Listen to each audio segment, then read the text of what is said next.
Saya udah menyampaikan soal di Wiki Pajak, tapi kalau ada yang mau menanyakan beberapa hal bisa baik secara langsung maupun di sini misalnya interupsi ataupun mau melalui Wiki Pajak juga bisa. Hanya kalau Wiki Pajak saya jawabnya mesti nanti setelah ini. Demikian kita kalau gitu lanjutkan, kalau tidak ada kita lanjutkan ke capital acquisition ya. Ini bab 22 mengenai capital acquisition. Capital acquisition ini kalau nggak salah di bakal RPS itu ada kesalahan, itu audit aktiva tetap ya. Itu maksudnya bukan audit aktiva tetap, mungkin salah salah maksudnya. Karena tetap kan sudah kemarin di pembelian properti dan lain-lain. Jadi ini lebih kepada perolehan modal sebetulnya. Jadi kan bukan audit aktiva tetap, tapi justru bagaimana kita mendapatkan modal, baik uang sendiri maupun modal asing. Jangan bingung nih, modal asing. Modal asing itu bukan modal dari luar negeri. Modal asing itu maksudnya utang. Jadi perusahaan itu kan ada debit, ada kredit. Debitnya itu kalau dibaca isinya adalah harta. Harta itu semua diperoleh dari mana? Diusahakan dari mana? Dari modal sendiri, yaitu modal saham atau modal sendiri, dan dari modal asing, dari pinjaman, dari utang. Nah, jadi pinjaman, utang, dan modal sendiri itu akhirnya digunakan untuk membeli semua aset yang di sebelah debit. Sebelah kiri itu sumber pembiayaannya, sebelah debit itu ada asetnya. Makanya kalau yang diminta audit terhadap aktiva tetap itu kurang tepat. Harusnya audit terhadap perolehannya. Capital acquisition. Di sini capital tapi di capital ini nggak dibatasi sebatas capital dan pengertian modal saja, tapi modal asingnya dalam hal ini pinjaman atau utang itu juga menjadi konteks dalam pembahasan audit capital acquisition ini.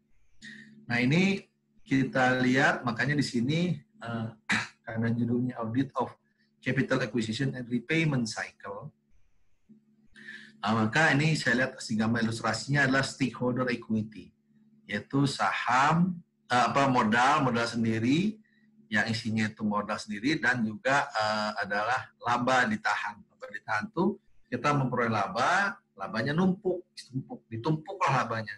Laba numpuk itu menambah modal sendiri. Semakin banyak labanya, semakin kaya kita. Kan tadi kita modalnya dikit, dapat laba, masuk ke situ, masuk modal, sehingga modal semakin besar. Itu maksudnya return earning. Nah, ini dalam terjemahan mungkin agak sering saya berulang-ulang karena yang dimaksud dengan repayment itu maksudnya adalah kayak returnnya gitu. Jadi kalau capital acquisition itu capital itu kan modal. Kalau modal itu repaymentnya apa? Kalau karena kita udah menggunakan modalnya, kita bayar dalam bentuk dividen. Jadi orang yang punya modal itu akan mendapat bayaran dari perusahaannya dalam bentuk dividen. Nah, itu disebut repayment. Jadi untuk modal. Nah, untuk utang atau pinjaman, tentu bayarannya apa? Bayarannya adalah bunga. Makanya bank memberikan pinjaman, dia dapat bunga. Orang memberikan pinjaman, investor kasih ini dapat bunga. Selalu dapat bunga. Dapat return, dapat repayment. Bukan tax return ya. Tax return itu SPT itu. Tax return itu lain lagi. Ya kan? Jadi ini repayment. Sehingga terjemahannya menjadi siklus perolehan modal usaha dan pembayaran. Jadi mungkin agak tepat gitu kan. Mungkin agak tepat. Tapi saya selalu kadang-kadang memakai dua supaya beberapa orang yang mungkin Anda nggak sependapat dengan bahasa Indonesia saya ini, bisa saja nggak apa-apa. Yang penting Anda paham maksudnya. Bahwa capital acquisition it's about perolehan acquisition the capital ya kan, modal sendiri maupun modal asing. Dan modal asing itu pinjaman atau utang. Dan repayment itu how kita mendapat return dari memberikan modal tadi. Kalau modal dikasih dividen, kalau modal asing atau utang, ya kita dapat bunga gitu. Repayment itu. Nah ini oleh karenanya repayment itu meliputi ya tadi utang berbunga, interest bearing debt. Jadi memang utang tuh liabilities tuh banyak ya kan. Jadi, tapi bisa ada utang yang timbul bukan karena pinjaman, karena alokasi, misalnya sewa yang belum jatuh tempo, akhirnya jadi utang kan. Sewa yang udah jatuh tempo tapi udah dibayar tapi belum udah diakui tapi belum dibayar, itu kan jadi utang sewa atau asuransi atau pajak. Ada utang pajak kan, nah, itu kan ada utang pajak. Tapi kan itu bukan pinjaman gitu. Walaupun jadi DP itu bukan pinjaman, itu hanya hutang dalam pengertian dia belum dibayar gitu, dibayar. Dan terhadap hutang kayak begitu kan nggak ada kena bunga. Walaupun di pajak itu ada sanksi bunga, tapi dalam konteks akuntansi utang pajak itu tidak berbunga, ya kan? Oleh karenanya utang yang dimaksud di sini adalah utang-utang yang berbunga, utang yang sifatnya pinjaman. Betul-betul dana yang dipinjam kepada lembaga keuangan yang dipakai untuk operasi perusahaan. Untuk apapun untuk perusahaan untuk beli ini, beli itu, untuk investasi. Jadi dia pinjam kepada bank, dia pinjam kepada lembaga pembiayaan, bukan bank misalnya, dia pinjam, lalu dia pakai. Lalu dia bayar bunga. Makanya utang berbunga. Istilah itu interest bearing debt. ALK Anda dapat nggak ya analisa laporan keuangan? Belum, Pak. Belum dapat, Pak. Oh, belum ya? Sahara ya? Nggak ada ALK, nggak ada ya? Semester 6, Pak. Oh ya. Ini Sahara dari Somawi kan ya? Pak. Tadi keluar masuk emang susah sinyalnya susah ya? Iya, Pak. Oh, tapi hebat ini, saya bikin laporan sendiri nih, saya bilang, saya mahasiswanya ada dari Sumawe, saya bilang, ada dari Denpasar, saya bilang gitu. Jadi, ujung ke ujung, so far sih, so good lah, insya Allah mudah-mudahan bisa, saya bilang gitu kan. Mana ada kemauan, di situ bisa, saya gitu kan. Tapi kalau nggak ada kemauan, biarpun cuma dari Bogor atau dari apa namanya, dari Jurangmangu atau dari Bintaro, ya nggak bisa, saya bilangnya. Oke, jadi itu interest bearing note. Karena Anda belum dapat analisa laporan keuangan, saya nggak mau mendalami. Intinya ini bunga berbunga. Karena di sana ada analisa rasio, itu yang penting. Nah, itu sebetulnya kalau Anda udah belajar analisa laporan keuangan, itu prosedur analitis itu menjadi mudah gitu. Karena bekal atau bahan Anda melakukan prosedur analitis adalah pemahaman Anda di antaranya pemahaman Anda terhadap analisa laporan keuangan, khususnya rasio-rasio keuangan. Itu betul-betul belum pernah ya? Nggak ada ya? Belum ada mata pelajaran analisa laporan keuangan ya? Belum ada ya? Atau jangan-jangan namanya lain, kayak seperti intermediate accounting kan namanya akuntansi menengah ya? Akuntansi keuangan menengah ya namanya kalau nggak salah ya? Iya, Pak. Iya, itu kan namanya saja ya Ilma ya, AKM ya? Akuntansi keuangan. AKM. Itu sebetulnya intermediate, sama maksud saya. Nah, analisa laporan keuangan ini atau ALK itu emang betul-betul nggak ada ya? Ada. Yang isinya itu tentang rasio keuangan, nggak ada ya? Belum ya? Belum. Jangan-jangan udah di tahun-tahun sebelumnya, ini kan ada sekarang tingkat 2 atau tingkat 3 Anda nih? Tingkat 2 ya? Tingkat 2. Tingkat 2, oh iya ya mungkin. Mestinya ya kalau ada tuh enak tuh. Kalau ada udah tahu ALK, di situ prosedur analitisnya lebih enak, Anda bisa bermain kalau rasio segala macam. Oke, baik, itu prosedur mengenai utang berbunga. Yang berikutnya adalah tentu modal. Setoran modal dari pemilik. Nah, itu merupakan capital yang utama kan gitu dari perusahaan. Kemudian pembayarannya bagaimana? Ini tadi repayment-nya. Pembayaran itu bisa berupa interest untuk yang utang berbunga, dan untuk yang modal tentunya dividen. Tadi sudah saya jelaskan. Nah, ini kita lihat karakteristik dari siklus perolehan ini. Siklusnya ini bagaimana karakternya? Yaitu yang pertama, transaksinya itu nggak banyak terjadi. Jarang gitu. Ya karena kan mau beli itu jarang, butuh modal. Bisa modal udah ada dikerjain, jalan. Nanti pinjaman tambah, kalau misalnya nggak cukup baru cari pinjaman. Kalau udah cukup jalan. Jadi kan jarang tuh kita mau nambah modal, nambah pinjaman tuh kan transaksinya jarang. Tapi kalau dia terjadi, jumlahnya itu signifikan, besar gitu. Karena bisa pinjaman buat beli apa, buat beli infrastruktur, buat beli mobil, buat beli kendaraan, buat beli bahan baku, nah itu kan mahal, banyak, besar jumlahnya gitu. Dan oleh karenanya, karena ada jumlah besar, jika terjadi salah saji, dampaknya juga besar. Pengaruhnya atau impact-nya itu akan sangat signifikan gitu terhadap pelaporan keuangan secara keseluruhan. Kemudian yang ketiga, adanya ikatan hukum yang kuat antara manajemen perusahaan dengan pemegang saham dan kreditur. Ini agency problem namanya kalau istilah itu. Jadi manajemen itu kan orang yang bekerja di perusahaan, ya kan? Itu dia bekerja bagaimana menjalankan usaha. ada teori-teori good governance itu ada pemisahan fungsi pemilik dengan pengelola. Jadi direksi komisaris itu pegawai. Saya jujur dari direksi itu bukan bos, saya pegawai. Bosnya yang punya. Cuma kebetulan yang punyanya pemerintah nggak kelihatan, ya kan? Karena BUMN, jadi kita kelihatannya kita bos tuh, ya kan? Padahal bosnya itu adalah negara gitu. Jadi kita tuh pegawai aja sama dengan pegawai negeri yang lain misalnya kan gitu. Cuma pegawai negeri pakai SK begitu kalau kita bisa mengembangkan diri sendiri. Kita diberikan aset yang bisa dikelola dengan lebih luasa. Jadi kita gaji penggajiannya bisa lebih besar dari pegawai negeri, bisa turun, bisa lebih kecil, bisa lebih banyak, bisa tambahan ini, tambahan itu. Itu bedanya. Tapi intinya hubungan itu ada, hubungan antara orang yang mengelola perusahaan dengan pemegang sahamnya karena dia yang punya modalnya. Kita bayar dividen kepada dia dan kepada pemegang krediturnya. Jadi kepada yang punya utang tadi, misalnya bank atau perusahaan apa itu kita punya hubungan yang kuat untuk itu. Karena biasanya ada perjanjian semua kan, nggak mungkin tuh taruh nggak ada perjanjian, utang nggak pakai ini, nggak ada, semua ada hitung-hitungannya. Kadang-kadang bahkan sangat liberal, kadang-kadang kejam gitu kan, kalau bunga harus dibayar, ditagih harus dibayar, kalau nggak dipailitin kan gitu. Nah kemudian yang berikutnya adalah adanya keterikatan langsung antara ya tentunya akun bunga dengan utang, kemudian akun dividen dengan modal. Yaitu tadi masalah repayment. Artinya itu kalau ada utang ya tentu siap-siap mesti bayar bunga. Kalau kita dan demikian juga dengan modal, kalau itu kita mesti siapin dividennya sebagai manajemen, itu kita mesti siapin. Bayar nanti pemegang saham yang punya ya mesti. Misalnya ini kita bikin perusahaan nih Rangga, PT Rangga Express Jaya atau Rangga Jaya gitu, PT Rangga Jaya yang punya Rangga gitu. Kemudian saya kerja nih sama Rangga kenal Pak Abidin, saya kenal nih Pak, dulu pernah ngajar saya nih, Pak Abidin bisa jadi direktur di perusahaan saya enggak? Katanya, oh iya bisa, saya bilang, saya jadi direktur utamanya, kerja di situ.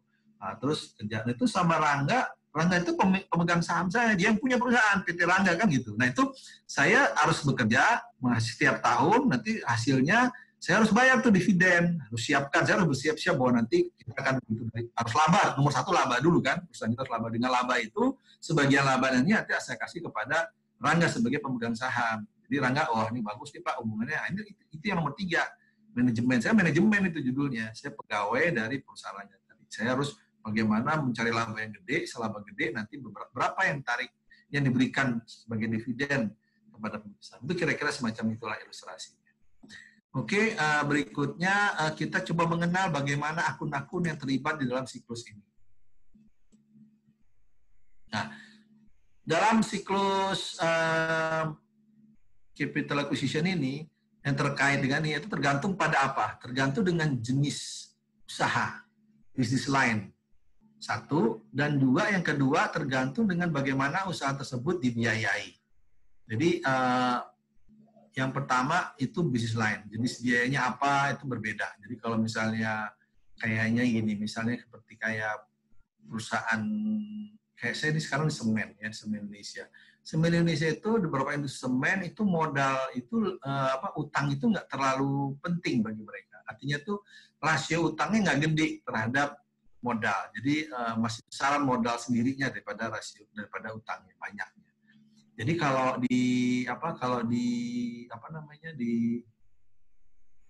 perusahaan beda dengan di perusahaan kontraktor. Perusahaan kontraktor itu seperti kayak Sahakarya, Nindya Karya, Utama Karya, itu dia utangnya relatif besar gitu.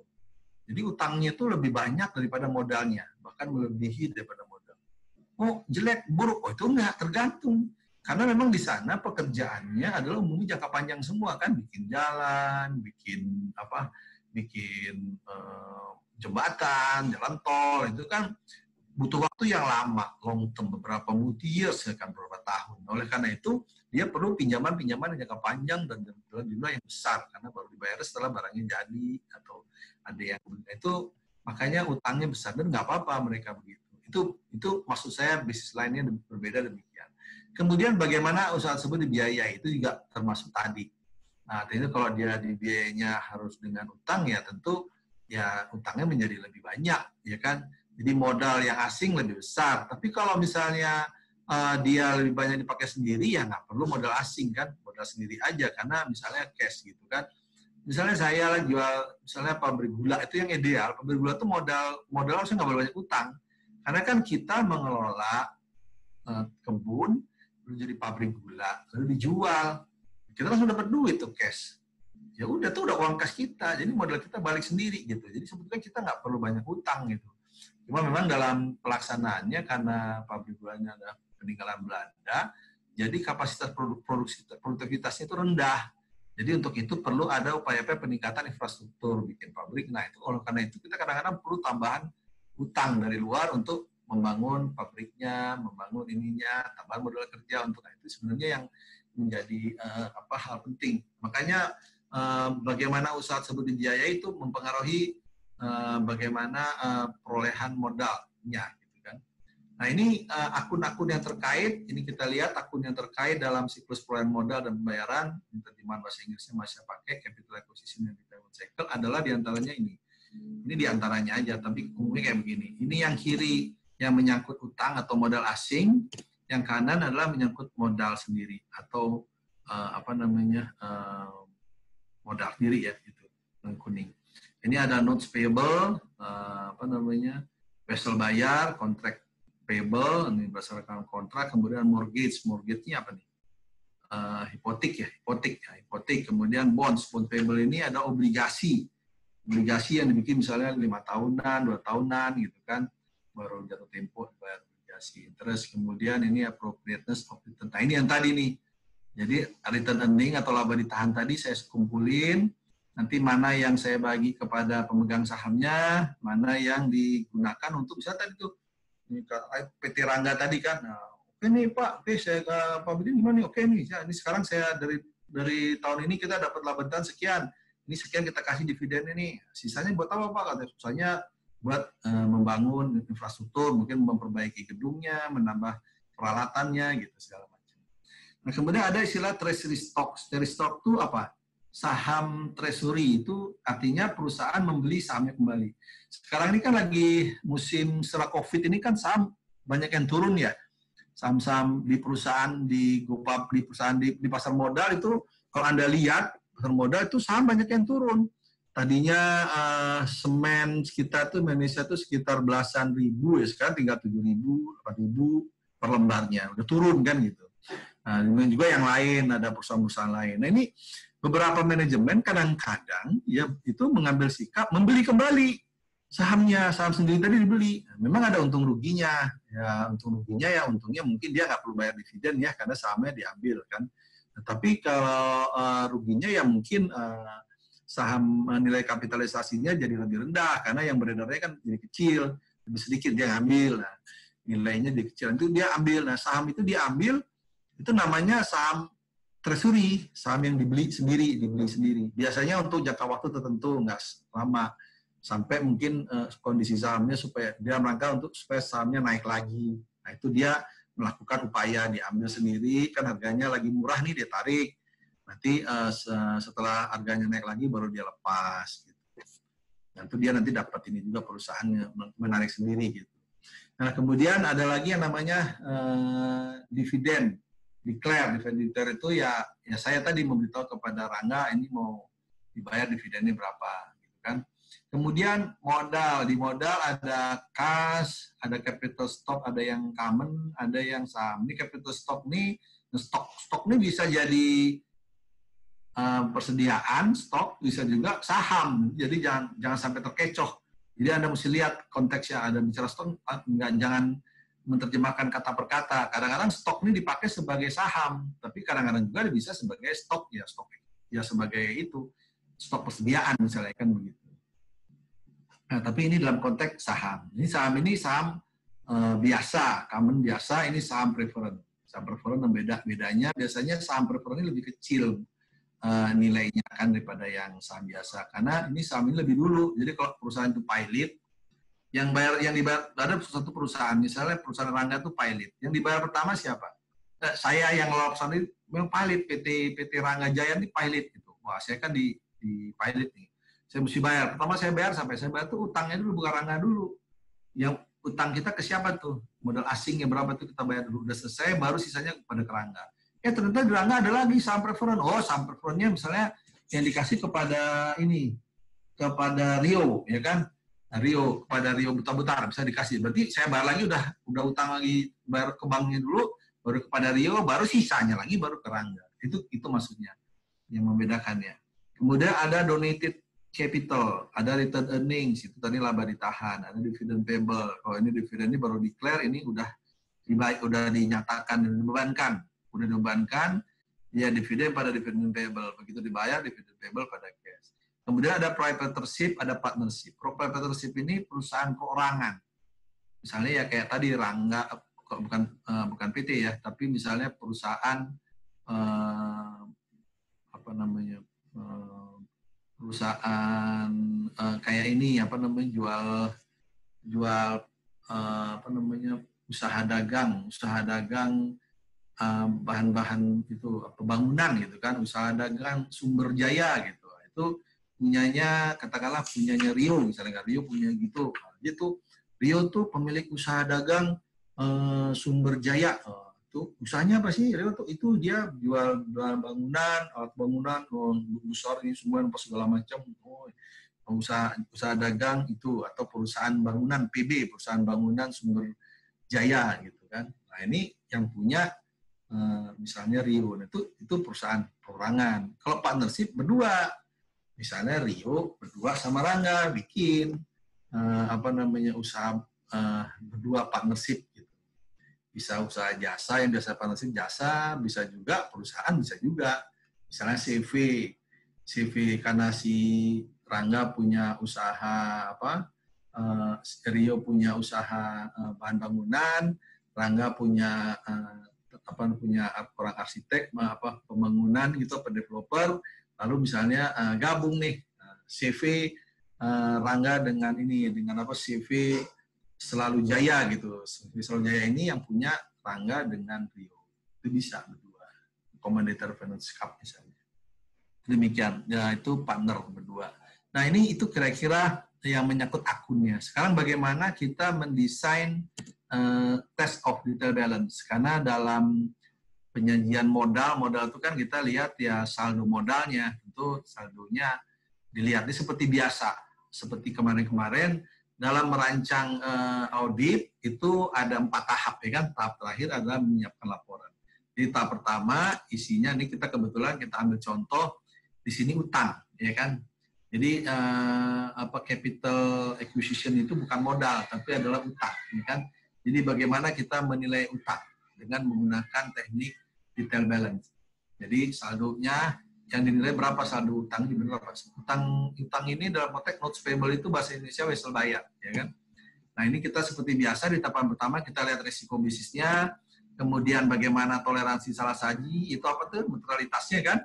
Jadi kalau melewati materialitas berarti nggak bisa ditolerir gitu kan, harus dikoreksi. Kemudian yang ketiga masih dalam tahapan pertama itu melihat risiko inherent, risiko melekat. Itu risiko ini emang istilahnya bahasa awam itu ini dari sononya emang begini, dari dulunya begini, itu yang namanya inherent. Jadi bagaimana risiko terhadap dari sononya begitu, risikonya bagaimana? Namanya risiko inherent. Nah, kemudian yang berikutnya juga risiko pengendaliannya bagaimana? Yang ada, yang sudah dibangun oleh perusahaan itu pengendaliannya bagaimana? Kecil apa besar? Efektif apa tidak? Gitu. Kemudian setelah kita di tahapan pertama, barulah kita masuk yang kedua. Yaitu yang kedua itu ya selalu TOC dan STOT, ya kan? Kita melakukan test of control, melakukan substantif test, ya kan, untuk transaksi. Kemudian yang ketiga ya tentunya adalah yang tadi, yang di test of detail balance. Di mana tahapan ketiga ini sebelum test of detail balance biasanya diadukan indikasi melalui prosedur analitis. Nah, di tiga ini kan ada dua ya, ada tes prosedur analitis dan ada test of detail balance. Nah, kalau test of detail balance ini emang agak beda, ini paling lengkap. Tapi di sini lebih kuantitatif, ya kan? Di sini ditentukan prosedur auditnya gimana, harus ada sampelnya, bagaimana sampel yang dipilih juga ditentukan bagaimana, ada waktu pengujiannya harus ditentukan kapan. Coba kita lihat bagaimana ini di notes payable kan gitu. Nah, sehingga seperti itu kita bikin audit programnya kan. Tujuan auditnya apa? Dalam pemeriksaan wesel bayar ini. Tujuan auditnya adalah satu, pengendalian intern wesel bayar telah memadai. Kemudian transaksi pinjaman dan bunga telah diotorisasi pejabat yang berwenang dan dicatat, ya kan? Diotorisasi dan dicatat sesuai dengan 7 audit transaksi. Jadi yang menyangkut transaksinya itu tentu ada 6. Kemudian kalau yang itu tadi transaksi pinjaman ya, itu transaksi pinjaman. Mana tadi? Kok jadi stop? Oh iya, salah.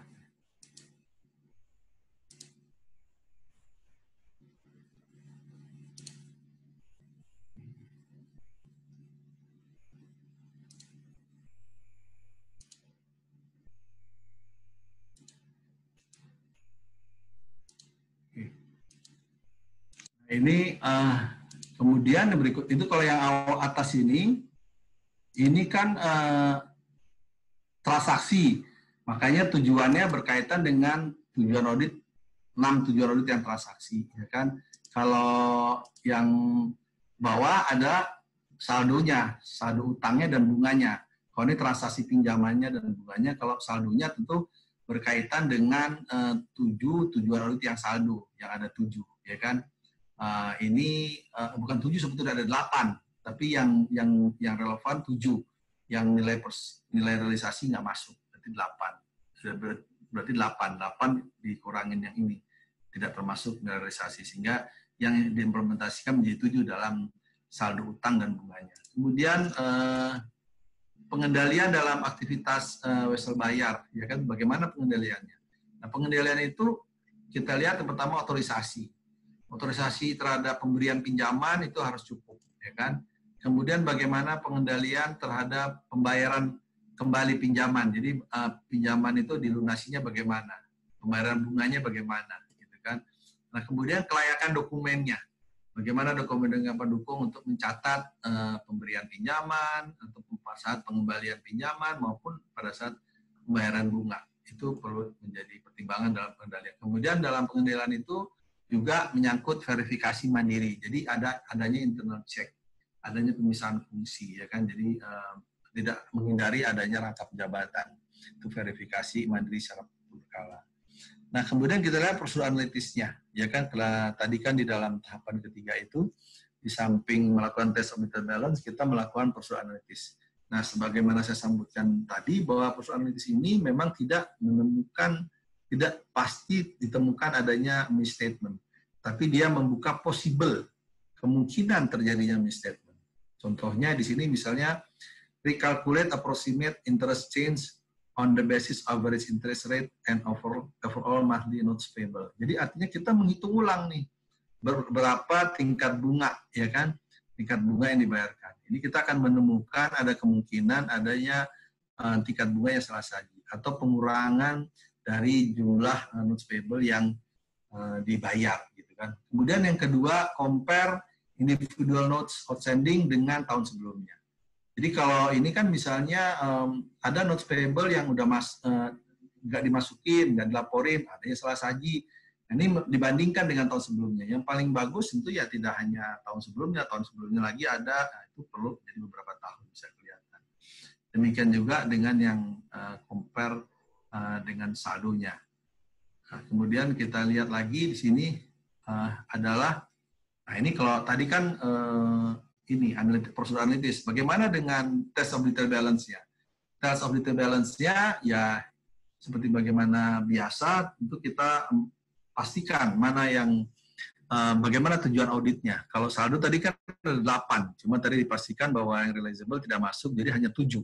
Dari 8 itu 7 tujuan audit yang kita terapkan dalam audit program untuk meriksa note payable. Ya, jadi ada 7 nih ya, 7 yaitu detail tie-in, ada existent, ada completeness, kemudian ada accuracy, ada klasifikasi, ada cut-off, dan ada obligasi. Obligasi ini rights and obligation, haknya. Nah, ini kita lihat misalnya detail tie-in, ini tentunya utang itu udah masuk dalam daftar utang. Kemudian daftar utangnya udah masuk di dalam buku pembantu. Kemudian pembuku pembantunya udah sesuai dengan buku besar. Itu kira-kira detail yang nyambung. Lalu food, cara tes mengujinya bagaimana? Dijumlahin, ya kan? Dijumlah bagaimana? Kemudian ditrace, ditelusuri, kemudian itu kira-kira dua itu saja. Nah, kemudian kalau yang kedua adalah tujuan auditnya eksisten, keberadaannya, itu dipastikan bahwa utang tersebut yang terdaftar di dalam daftar utang itu memang ada, ya kan? Nah, bagaimana tes auditability-nya? Ya dilakukan konfirmasi utang, atau bisa dengan memeriksa minute of meeting atau dokumen-dokumen direksi tentang persetujuan utang, misalkan rapat-rapat direksi. Karena kalau memutuskan utang, biasanya direksi menyelenggarakan rapat. Ya kita periksa tuh notulen-notulen rapatnya. Gitu. Ini nggak begitu penting sih, tapi gitu ya kan. Kemudian yang berikutnya completeness. Completeness ini adalah bagaimana utang yang ada itu sudah masuk dalam daftar, tercatat gitu, komplit, ya kan. Jadi ini kita bagaimana review bank jadi dengan rekonsiliasi benar-benar gitu kan. Nah ini untuk menghindari adanya utang yang kalau komplit ini utang yang tidak yang salah di ini, atau kemungkinan bisa terjadi fraud, kecurangan. Bagaimana kecurangan utang kita lihat di berikutnya. Nah ini misalnya ini akurasi ini adalah tekniknya adalah untuk memastikan apa utang itu memang dihitung dengan benar perhitungannya, maka dikonfirmasi kemudian dihitung ulang ya, dikalkulir. Nah berikutnya klasifikasi, pisahkan mana utang yang lancar, mana yang utang tidak lancar, ya kan. Kemudian klasifikasi termasuk utang lain-lainnya yang mungkin nggak masuk keduanya. Kemudian berikutnya cut off. Nah ini yang penting untuk memisahkan mana utang yang memang menjadi beban di tahun ini dan mana yang menjadi beban di tahun berikutnya. Jadi dipisahkan. Dan yang terakhir adalah mengenai obligation. Obligation itu kewajiban. Jadi benar-benar memang kewajiban dari perusahaan. Jadi jangan sampai utang yang dicatat ini bukan kewajiban perusahaan, kewajiban orang lain, atau ada kewajiban perusahaan yang nggak dicatat. Gitu. Jadi artinya ini betul-betul utang ini adalah tanggung jawab dari perusahaan yang nantinya untuk membayar kembali. Itu kira-kira yang menyangkut utang. Nah sebelum berikutnya kita pindah, mungkin ada yang mau ditanyakan. Kalau nggak ada, kita lanjut dengan owner equity, yaitu modal sendiri atau modal saham. Ini dalam program auditnya kita lebih sederhana, jadi tujuannya itu adalah pengendalian intern dari modal saham telah memadai, transaksi modal telah dicatat sesuai dengan 6 tujuan, karena transaksi ya tujuannya ada 6, itu dicatat sesuai dengan 6 tadi. Transaksi itu apa occurrence, completeness, dan lain gitu kan. Kemudian yang saldonya tentu 8, dicatat sesuai dengan 8 tadi, yaitu assistant, completeness juga, dan lain-lain lagi, ada 8. Dan bahkan yang 4 presentation sama disclosure, 4 itu juga understandability segala macam, itu juga menjadi pertimbangan dalam modal. Nah, pertimbangan pokok dalam audit dalam modal saham atau capital stock itu satu mengenai kelengkapan. Ini yang utamanya. Kalau yang tadi kan ada 6, 8, 4 sampai 18 gitu kan. Itu yang utamanya, pertimbangan pokoknya adalah kelengkapan, di mana transaksi saham telah dicatat. Jadi karena lengkap itu dicatat. Kemudian keterjadiannya dan keakuratannya. Bahwa transaksi saham tersebut dicatat dengan akurat. Jadi udah dia terjadi dan akurat catatannya. Kemudian keakuratan, akun saham dicatat dengan akurat. Nah, kemudian itu akun, berarti transaksi. Yang 2 itu transaksi, yang 3 akun. Yang 4 adalah penyajiannya, itu telah disajikan dengan memadai. Nah, kemudian bagaimana pengendalian di dalam aktivitas modal? Ini pengendaliannya adalah satu, otorisasi itu pasti harus cukup dalam transaksi. Kemudian juga penerbitan modal harus saham termasuk misalnya par value-nya, kemudian nilai sahamnya berapa, kemudian lembaran berapa banyak. Kemudian pembelian saham kembali, ya ini saham treasury, ini pengendaliannya bagaimana nih? Kalau mau beli itu syaratnya apa gitu. Jadi saham dibeli itu ada pertimbangannya. Kemudian deklarasi dividen pada saat pemberian dividen itu bagaimana, ya kan? Berapa dividen mau diberikan, kemudian kapan pemberiannya. Nah, sementara kalau di samping honorer kita tadi kan ada dividennya. Nah, kalau dividennya kira-kira tujuan auditnya, untuk audit programnya, ada keterjadiannya. Jadi dividen tercatat, benar terjadi, kemudian kelengkapannya benar-benar dicatat, yang sudah ada itu benar-benar dicatat, kemudian akurat, dihitung dengan akurat, kemudian keterjadiannya, dividen itu benar-benar dibayar kepada pemegang saham. Jadi sudah dideklar, di payable, pada saat di payable dibayarnya kepada pemegang saham. Kemudian kelengkapannya, jadi utang dividen itu benar-benar dicatat, dan yang terakhir adalah keakuratan. Utang dividen dicatat dengan akurat. Ini waktu kita tinggal, habisnya tinggal 5 menit lagi ya. Saya bisa minta waktu nggak ya, sekitar 10 menit setelah ini, jam 10, kira-kira. Karena ada satu slide yang menarik itu untuk di-share. Bisa nggak ya? Bisa, Pak. Bisa, Pak. 10 menit ya, nambah 10 menit. Mudah-mudahan tidak lebih nanti. Jadi audit cash, kita lihat ini cash yang ketiga, yang terakhir itu nggak banyak sih sebetulnya. Di sini kita lihat bahwa cash itu sudah pasti nggak bisa berdiri sendiri. Dia berhubungan dengan berbagai transaksi. Karena lihat ini di sini misalnya ada ini yang kuning cash, ya kan? Di sini ada siklus, berbagai siklus yang lain. Ini siklus pembelian yang kanan, yang bawah siklus upah, yang kiri siklus penjualan, yang kiri atas ini siklus perolehan modal. Ini jadi ini keempat siklus ini mempengaruhi siklus kas. Misalnya sumber uang itu dari penjualan, ya kan? Cash, ya kan? Cash masuk, debitnya penjualan. Atau bisa juga dari ini, dari modal. Cash masuk, kreditnya modal, ya kan? Jadi uang masuk. Bisa juga dari yang bawah ini, ada piutang masuk, cash, piutangnya berkurang, lunas ini. Tapi ini nggak saya kasih tanda, tapi bisa masuk ini. Nah itu kas masuk. Kas keluarnya bisa dari mana? Bisa kita waktu beli, ini beli barang, ya kan? Nah beli barang. Jadi kas keluar untuk beli barang. Atau kas keluar untuk bayar upah, ini bayar gaji. Atau kas keluar untuk bayar dividen kepada pemegang saham, bayar dividen. Ya, bisa juga di sini untuk bayar pajak dan lain-lain. Itu kira-kira secara umum betapa kalau ini mempengaruhi kan gitu. Nah kemudian kita lihat misalnya transaksi cash in bank dan transaksi cash in bank ini, ya kan? Ini kita lihat auditnya bagaimana. Audit cash itu mencakup dua hal, ya kan? Yang pertama itu verifikasi atas rekonsiliasi bank. Ini yang menyangkut saldonya. Jadi rekonsiliasi itu tujuannya untuk memverifikasi saldo kasnya, ya kan? Yang benar berapa menurut kas, ya kan? Menurut bank berapa, jadi yang saldo sebenarnya berapa. Kemudian yang kedua verifikasi transaksinya, ya kan? Kas yang tercatat adalah benar-benar merefleksikan transaksi bisnis tahun berjalan. Jadi transaksi pengeluaran dan penerimaannya itu benar. Ini jangan dicoret-coret dong. Ini nyoret-nyoret siapa nih? Hah? Ya, ini ada yang coret-coret, kenapa ini? Saya nggak bisa benerin ya, saya nggak ngerti. Saya kan taunya cuma pakai aja nih. Ini dihapus nih, ini mengganggu ini nih. Mengganggu perkuliahan. Ini nih di slide sebelumnya juga ada nih.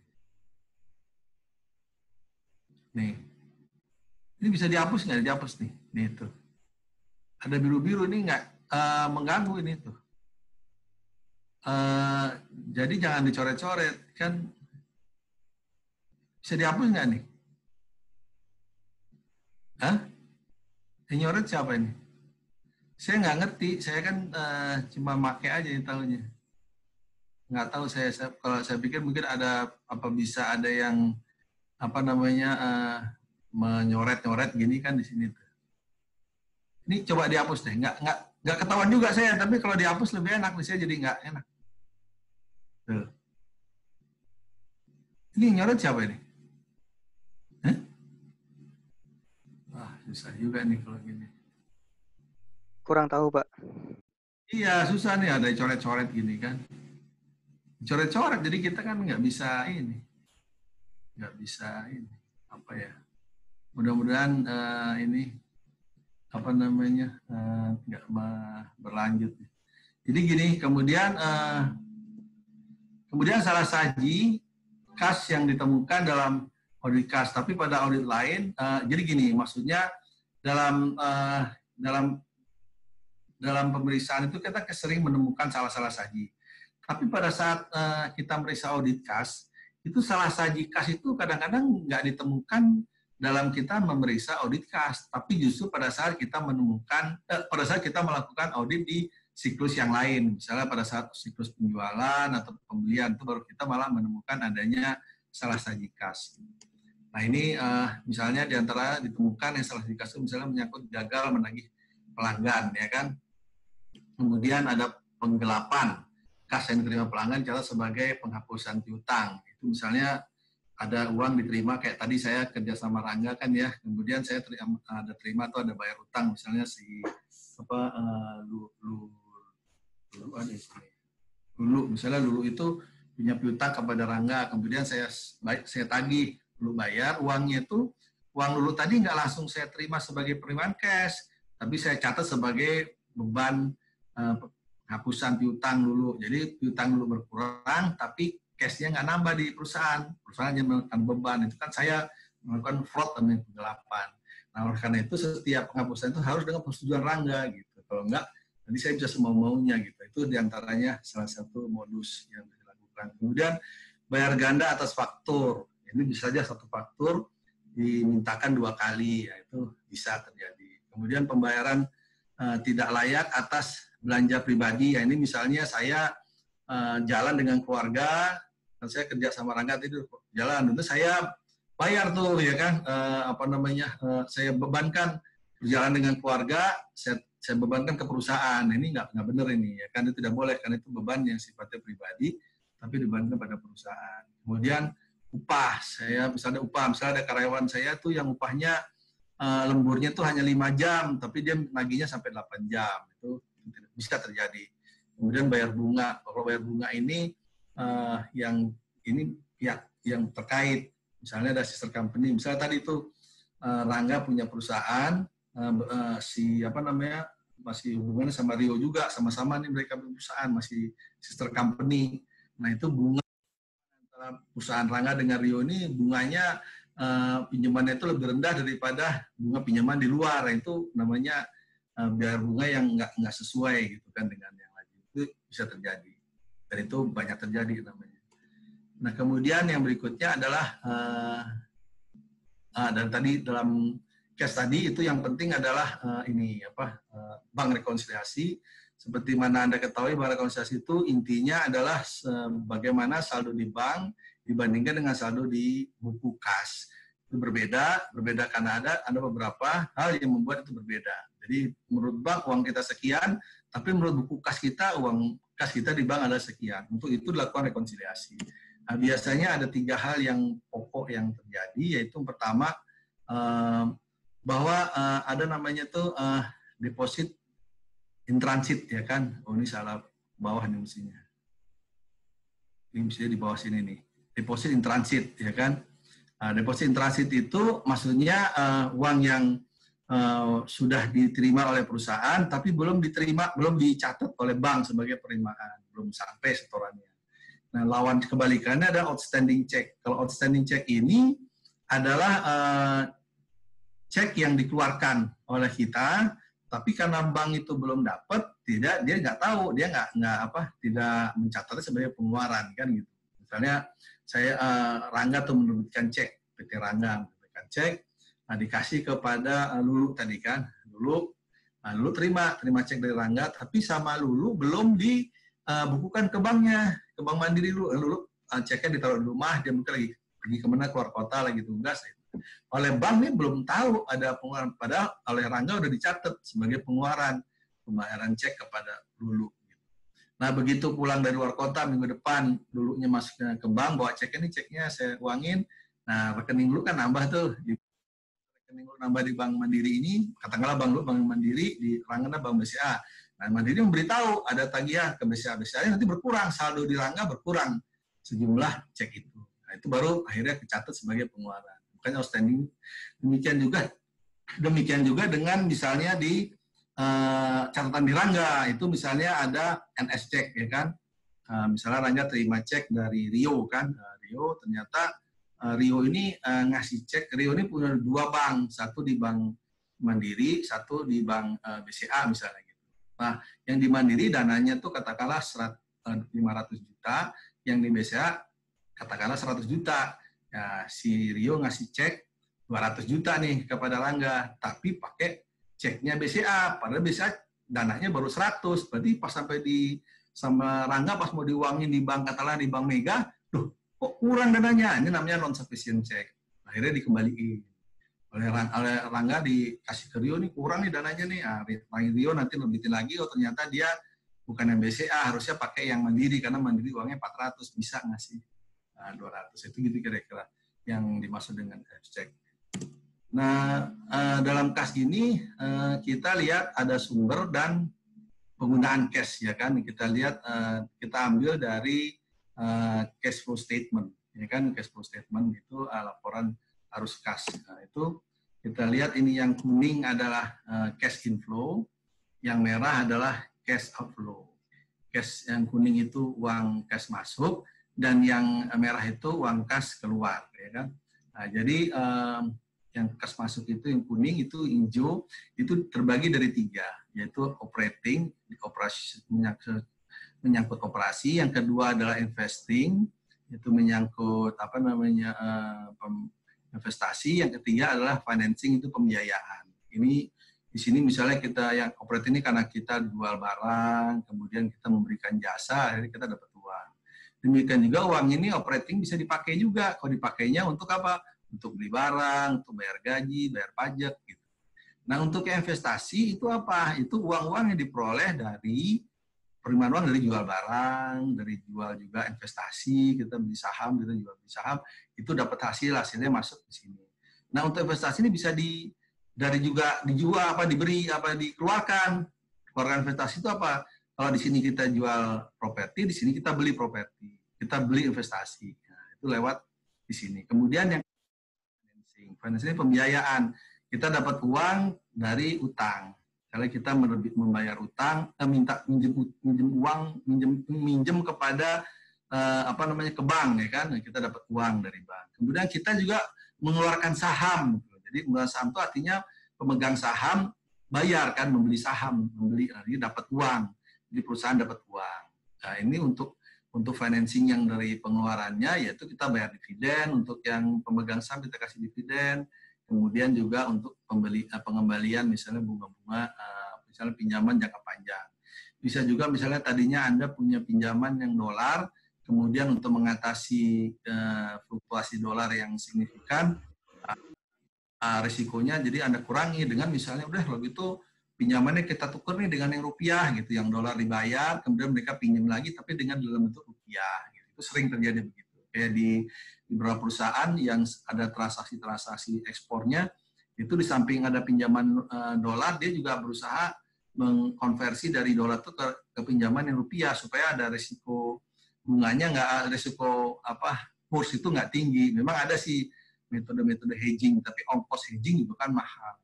Itu kira-kira pertimbangan. Nah, berikutnya adalah bagaimana hubungan di dalam kas itu sendiri, jenis-jenis kas. Ini kas itu paling tidak, ini yang utama, ini kas ini. Kas besar. Kas besar ini namanya kas besar, tapi biasanya adanya di bank. Jadi untuk mengeluarkannya kita selalu pakai cek. Kalau terima, dapat uang, masuk, kirim, masukin ke bank. Jadi ada di bank biasanya. Nah, di bank itu, uang bank ini biasanya dengan itu kita pecah gitu. Ya, kalau ada perusahaannya ada cabang, misalnya kayak tadi perusahaannya Rio itu dia punya cabang, ya kan, di Medan, ada di Jakarta. Rio ini kalau nggak salah tinggal di Banjarmasin ya. Nah, di Banjarmasin dia ada, kemudian di Medan ada, atau di Jakarta ada 3. Nah, itu dia sebagai perusahaan dia katakanlah di Banjarmasin, yang di Jakarta dikasih cabang. Nah, ini cabang di Jakarta itu bisa menerima uang, lalu bisa juga membayarkan, tapi on behalf grupnya dia. Demikian juga misalnya dia buat impres dana khusus gitu untuk bayar gaji. Jadi setiap bayar gaji dia nggak mau bayar dari uang besar ini langsung selalu di sini. Jadi tiap bulan dia tiap akhir bulan selalu mengeluarkan cek untuk mengisi uang impres ini untuk bulan depannya untuk bayar gaji. Nah, yang ini, yang hijau, kalau yang kuning, yang biru, kuning ini semuanya di bank, di dalam bank. Uang giral namanya, di dalam bank. Tapi kalau yang hijau ini betul-betul uang katal. Impres, petty cash, kas kecil yang ada di perusahaan, di dalam perusahaan itu uang katal, uang lembaran, uang apa namanya, uang koin gitu, itu di sini. Ini biasanya digunakan untuk pembayaran yang perlu mendesak, misalnya untuk bayar transport, atau bensin, untuk uang makan, apa itu di sini.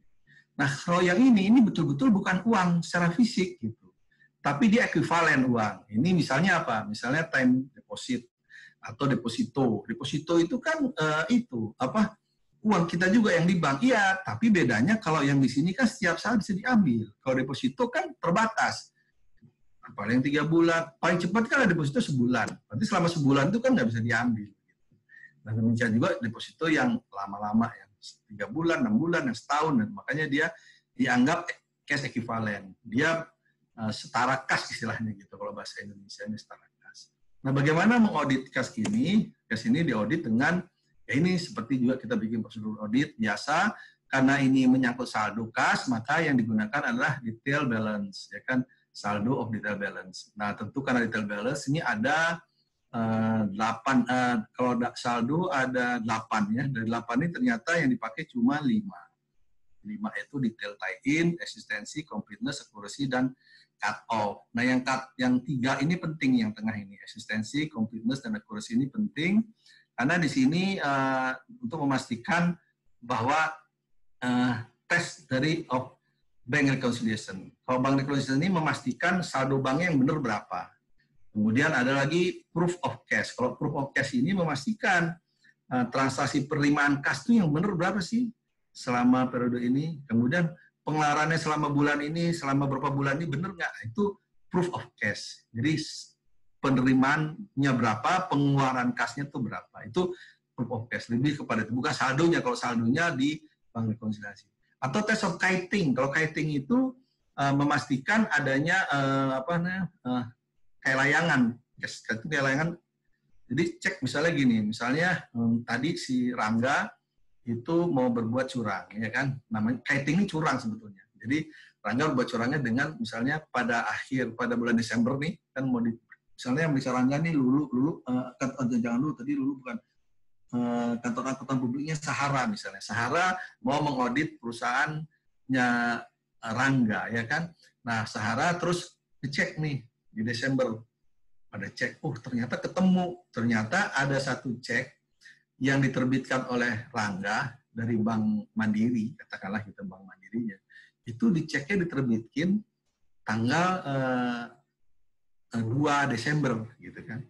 Nah, pada tanggal 15 Desember, cek Mandiri tadi yang nilainya katakanlah 100 juta, dia masukin ke rekening BCA-nya Rangga. Jadi Rangga punya 2 nih, ada rekening Mandiri, ada BCA.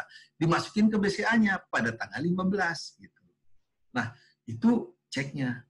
Yang terjadi apa? Ternyata di buku banknya Mandiri, buku perusahaannya, buku banknya Rangga yang mengenai rekening Mandiri, itu cek itu belum dicatat sebagai pengeluaran. Nah, tapi di catatan di buku banknya Rangga yang menyangkut bank BCA, itu penerimaan 100 juta dari cek Mandiri tadi dicatat sebagai penerimaan. Berarti Rangga telah berlaku kiting namanya. Jadi tidak membukukan pengeluarannya di bank yang Mandiri, tapi dia memasukkannya, menambah di bank yang sebelumnya diakui. Berarti kan nggak benar kan? Harusnya kalau ini yang BCA-nya nambah, yang ininya mengurang. Karena kan sumbernya sama. Jadi pada bulan Desember itu, Sahara menemukan ternyata ada cek yang di sini belum diakui sebagai pengeluaran di bank yang mengeluarkan cek, kemudian di bank yang... Jadi ini asumsinya banknya sama. Jadi bisa terjadi kalau Rangga itu punya beberapa bank. Jadi banknya itu dia main-main di situ. Itu kiting namanya, kayak layangan istilahnya. Ceknya kayak layangan ya, mana-mana gitu. Jadi itu di situ ketemu. Oh, ini praktek kitingnya Rangga nih ketahuan sama Sahara. Akhirnya dikoreksi. 100 itu dikoreksi sebagai penerimaan, bukan penerimaan cash karena itu udah nggak ada. Itu kira-kira demikian. Kalau yang accuracy itu kalau yang cut off ya biasa ini dipastikan saldonya jangan masuk di periode yang lain. Misalnya jangan sampai saldo kas bulan Desember dimasukin ke Januari, demikian Januari ditarik ke menjadi Desember. Nah, kemudian kita lihat bagaimana jika internal control itu lemah, maka kemungkinan akan terjadi fraud atau kecurangan. Itu terjadi, ini lemah. Misalnya ini, kenapa orang pakai cash register, ya kan? Karena orang beli masuk cash register. Karena di cash register ini bagus. Sampai di sini uangnya masuk ke cash register, masuk ke cek, kasir, langsung store ke bank. Sementara kalau dokumen pembeliannya atau pembayarannya orang bayar tadi, ini kan masuk nih ke accounting, dicatat sebagai penjualan, langsung masuk jumlah penjualan. Nanti ini dikonfirmasi angkanya. Jadi terkendali. Jadi uang yang megang cash itu nggak dipegang, nggak orang-orang accounting nggak tahu tuh uang cashnya kemana. Jadi dia nggak bisa mengatur-atur. Cashnya juga langsung aman, langsung masuk ke bank. Penyimpanan custodian namanya. Ini bagian akuntabel, pencatatan, ini bagian custodian kalau bahasa Belanda. Itu kira-kira. Nah ini bagaimana kita merancang kalau terjadi fraud. Nah, ini prosedur mengungkapnya adalah caranya diantaranya pertama kita harus mengenali sifat dan tingkat dari kelemahan pengelintaran yang ada. Kemudian dilihat jenis kecurangannya yang mungkin terjadi itu bagaimana. Kemudian materialitasnya. Kalau memang material, ya kita anggap usaha. Tapi kalau nggak material, ya sudah, walaupun kecurangan, ya kita abaikan. Kan gitu. Nah, kemudian teknik audit yang efektif itu utamanya adalah tes equity balance. Itu udah biasa dan makin memang menemukan dengan sampel yang tepat. Nah, namun di antara itu ada juga yang lain, yaitu di antaranya misalnya konfirmasi piutang. Nah, konfirmasi piutang ya kita tanya ke pelanggannya, utangnya berapa, bener nggak utangnya sekian, nah, itu kita dapatkan, kita menemukan. Kemudian deteksi lapping. Kalau lapping ini gali lubang tutup lubang. Misalnya saya kan tadi tuh bekerja di perusahaan Rangga. Terus si Rangga ini punya transaksi penjualan barang kepada Lulu. Jadi Lulu tiap tahun dikirimin Rangga barang untuk dijual. Katakanlah Rangga ini punya produk alat kecantikan gitu, Lulu jualin gitu kan terus. Nah, Lulu bayar tuh tiap bulan setor hasil penjualannya kepada perusahaan saya ini, perusahaannya Rangga, ketika saya pegawainya nih. Nah, saya sebagai pegawai itu saya ambil nih setorannya Lulu nih, ya kan. Katakanlah tiap bulan ada yang 100, 150. Nah, pada bulan Januari 100 nih dibayar sama Lulu. Saya simpen. Nggak saya setor tuh ke perusahaan, saya kekepin aja, saya diemin. Nah, begitu Februari dapat ada penerimaan 150 misalnya kan, 150. Nah, 150 ini kemudian yang 100 saya setor sebagai penerimaan bulan Januari yang 100, yang 50 saya kantongin lagi. Kemudian nanti pas bulan Februari store lagi misalnya 300 gitu, 100 gitu kan, atau 75 itu, atau 100 deh. Tapi baru Februari tadi saya setor, tapi saya anggap sebagai setoran yang Februari 150, saya tambahin nama 50, sehingga saya kekepin kan ada dapatnya 100, 150 saya setor hanya 100, dan 50 saya kantongin lagi. Berarti artinya tuh setiap bulan itu sebetulnya saya ada ngantongin penerimaan yang harusnya disetor oleh dari Lumu, harusnya disetor kepada Rangga gitu. Jadi saya ambil, itu namanya lapping. Ambil, saya setor sebagian, saya ambil, kemudian bulan berikutnya saya ambil lagi, sisanya saya simpan, sisa setor lagi sebagian gitu. Itu terus lakukan. Nah, ini kasir yang lama itu beresiko. Kalau kita membiarkan orang senang tuh kadang-kadang, wah kasirnya udah biasanya si A udah biasa dikasih terusan aja. Jangan, justru kasir itu harus dilakukan penggantian. Nah, kalau saya tiba-tiba diganti oleh Rangga, aduh saya capek nih sama Pak Bidi, saya mau ganti aja deh. Sekarang kasir saya sama ini aja deh, sama Dosmawati aja deh. Udah Dosmawati jadi kasir deh. Nah, pas Dosmawati kasir, diperiksa sama Dosmawati. Kok ini ada yang kurang? Ternyata ketemu tuh diurut-urut sama Dosmawati. Ternyata kekurangan nih. Harusnya sampai bulan ini setoran tuh dari Januari sampai katakanlah sampai November tuh setorannya harusnya udah 1,2 miliar gitu. Kok ini baru 1 miliar ya, ada kurang 200 juta nih gitu. Oh, berarti tertelusuri ternyata dia hilang nih. Oh, berarti pada zamannya Pak Abidin nih. Berarti Pak Abidin nih ngambil. Nah, gitu. Itu ketahuan pada saat Dosmawati yang jadi kasirnya. Makanya kasir itu nggak boleh lama-lama. 6 bulan harus ganti. Dengan itu kita bisa menemukan lapping, deteksi web lapping. Itu kira-kira. Kemudian review unusual item, itu orang-orang yang transaksi yang tidak umum. Kemudian bandingkan pesanan pelanggan dengan penerimaan kas, itu juga bisa. Cek persetujuan beban penghapusan yang tadi. Jadi penghapusan itu harus ada persetujuannya, nggak semua maunya. Nah, kalau investigasi kas itu paling tidak ada 3 cara yang dipakai, yaitu rekonsiliasi bank, proof of cash kalau rekonsiliasi bank untuk memastikan saldonya, proof of cash memastikan transaksi penerimaan kas itu benar apa enggak, transaksi pengeluaran kas itu benar apa enggak. Kemudian transfer antar bank itu memastikan tadi tuh yang kiting tadi tuh. Jadi ketahuan bank ini masuk, bank ini turun. Jadi harus dipastikan tuh banknya itu direkod antar banknya. Itu benar-benar enggak tuh dari transfer antar bank bisa ketahuan, gitu kan? Nah, kemudian ini ada 2 hal yang menyangkut impress fund. Yang impress fund pertama adalah yang di bank. Kalau yang di bank ini yang menyangkut payroll itu tidak banyak, ini dia outstanding-nya.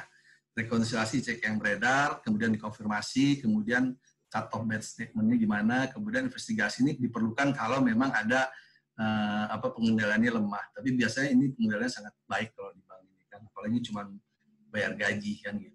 Nah, yang berikutnya adalah petty cash yang benar-benar uang kata. Kalau ini kecil uangnya, dari segi uangnya kecil.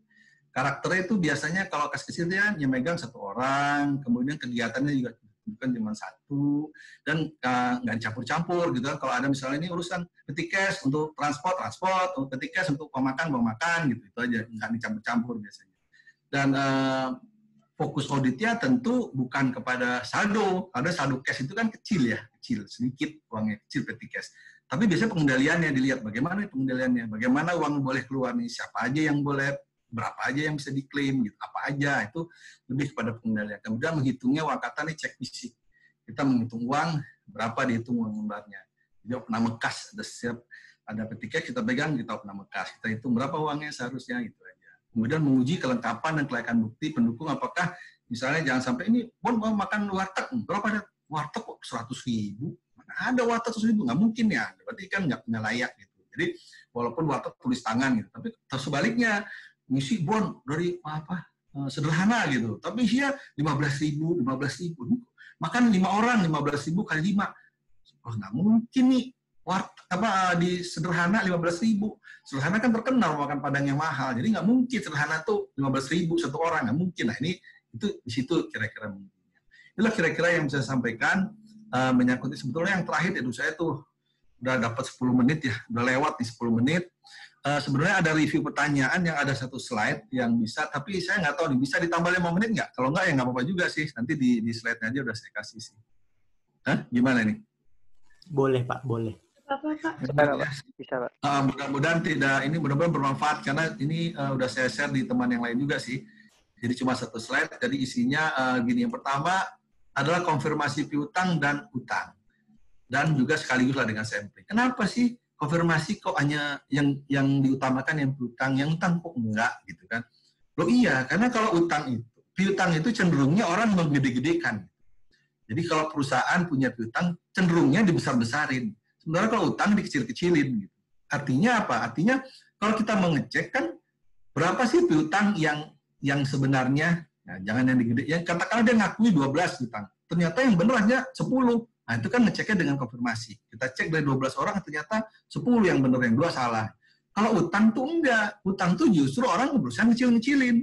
Jadi kalau kita mau konfirmasi untuk apa juga? Untuk menemukan utang yang tidak dibayar. Bagaimana caranya? Orang kita juga nggak tahu orangnya kan. Kalau ini kan dari 12 itu, kalau piutang ya, dari 12 itu ternyata 2 orang nggak benar, jadi kita tahu.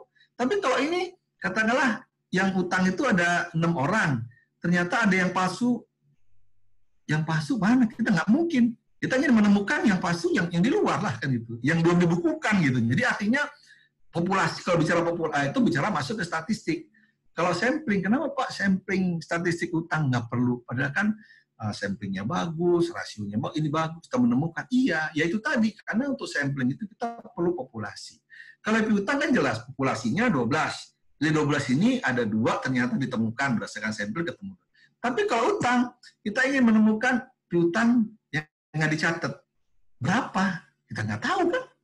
Jadi populasinya kita nggak tahu. Populasi itu 8 plus nggak tahu gitu kan. Misalnya ini 8 piutang. Kita populasinya 8 plus nggak tahu. Nah, jadi karena populasi nggak bisa terformulasi, tak bisa terindikasi, makanya samplingnya juga nggak relevan untuk utang gitu. Karena kita harus menduga-duga kan, 8 plus berapa nih ya? Gitu. Plus 3, plus 4, plus 5, itu kan jadi susah gitu.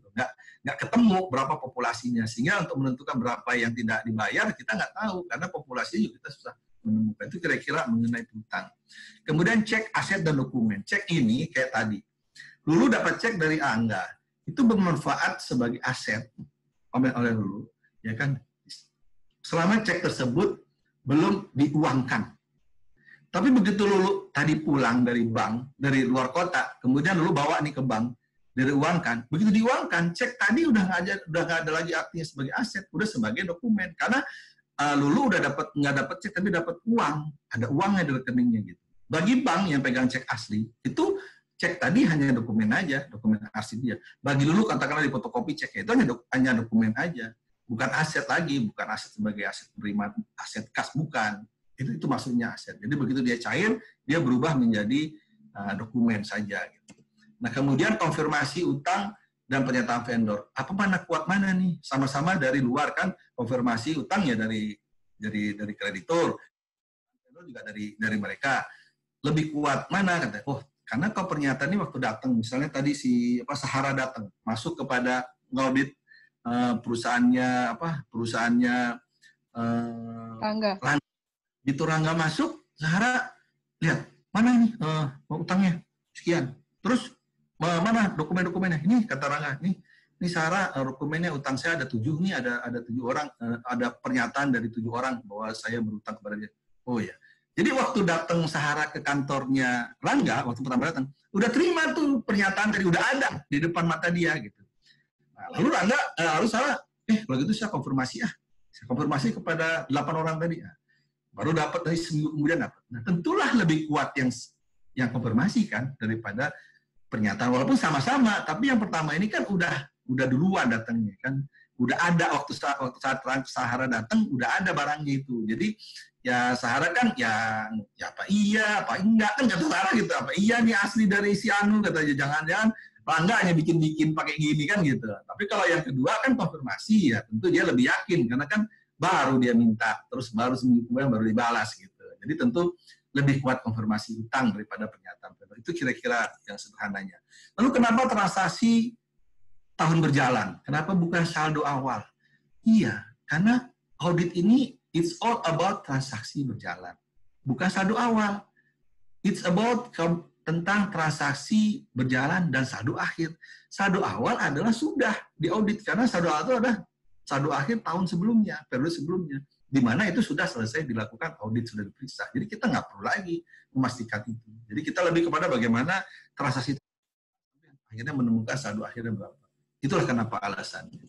Kemudian how prosedural analysis menemukan indikasi salah saji. Yang tadi kan, bagaimana menemukannya? Yaitu prosedural analysis itu hanya menemukan salah saji. Bagaimana sih caranya? Bagaimana caranya? Yaitu dia kan menggunakan rasio. Dia tuh membanding-bandingkan. Lalu mencocok-cocokkan. Relation itu kan mencocok-cocokkan, ya kan? Menghubung-hubungkan, kan gitu. Misalnya, ya kan, ada penyusutan. Tahun lalu penyusutan itu 25%. Mobilnya ada berapa? Penyusutan kendaraan katakanlah. Kendaraannya ada 5, nilainya 25%. Oh iya, persentasenya kan ya. Tahun ini, loh kok persentasenya tahun ini kok 12%? Loh, dari mana nih? Loh, persediaan mobil nggak ada beli. Nggak ada beli mobil baru, nggak ada jual mobil baru, tapi kok penyusutannya, persentasenya berubah. Kenapa ini? Apakah ada metode nggak berubah juga? Nah, berarti ada something wrong nih. Jangan-jangan ada penyusutan mobil yang tadinya tahun lalu kan 5 tuh tahun-tahun 5 mobil. Tahun ini ternyata baru 3 yang dimasukkan sebagai penyusutan, yang 2 nggak dimasukkan. Itu indikasinya di situ. Itulah bagaimana prosedural analysis menemukan indikasi salah saji. Itu diantaranya. Kemudian yang terakhir, nah ini kebetulan kendaraan pakai contoh, itu vouching dan tracing. Jadi pengertian vouching itu menyangkut melengkapi bukti. Vouching itu bukti pendukung. Vouching ini kan, lihat bukti pendukungnya. Anda mau vouching, lihat bukti pendukungnya mana. Kalau tracing itu memastikan bahwa ini sudah dibukukan di sana. Jadi hanya masalah angka saja. Masalah ini misalnya jurnal ini udah dibukukan di dalam buku besar, udah benar. Jadi lebih kepada detail typing, ya tracing, mentrasir saja. Kalau vouching itu bukti pendukungnya. Kendaraan apa vouchingnya? BPKB, ya kan? STNK, oh itu vouching. Tapi apa kendaraan ini udah disusutkan? Sudah Pak, ini ada di beban ini, udah masuk, ledgernya udah ada, beban penyusutan udah ada, kemudian aset udah masuk di neraca. 5 kendaraan, satu kendaraan harganya 100 juta, berarti ada 500 juta nih benar, di kendaraan, di akun neraca benar 500 juta. Berarti benar, kalau udah benar begini ya sudah benar. Gitu. Itu kira-kira maksudnya tracing dan vouching membedakan. Itu kira-kira beberapa hal yang mungkin saya coba ambil dari beberapa pertanyaan Anda di Wiki Pajak yang mungkin bisa membantu memahami secara substansinya, begitu demikian. Nah, terima kasih banyak nih, sudah melebihi 3 menit dari waktu yang diminta. Ada yang ditanyakan? Kalau tidak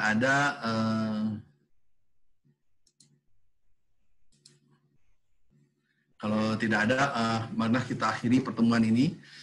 Pertama-tama saya menyampaikan terima kasih, dan kedua mohon maaf sekaligus karena telah melampaui waktunya.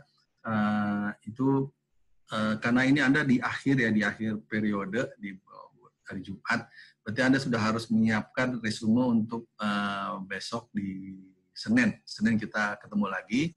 Mudah-mudahan nggak bosen, ya kan, dari baru Jumat ketemu lagi Senin kan, pagi lagi kan gitu. Anda sore. Semoga apa yang kita peroleh bisa bermanfaat dan berguna dan bisa mendapat bekal yang bagus buat kita ke depannya, menjadi bekal yang bagus buat kita ke depannya. Terima kasih atas perhatian. Ini bagaimana yang ini?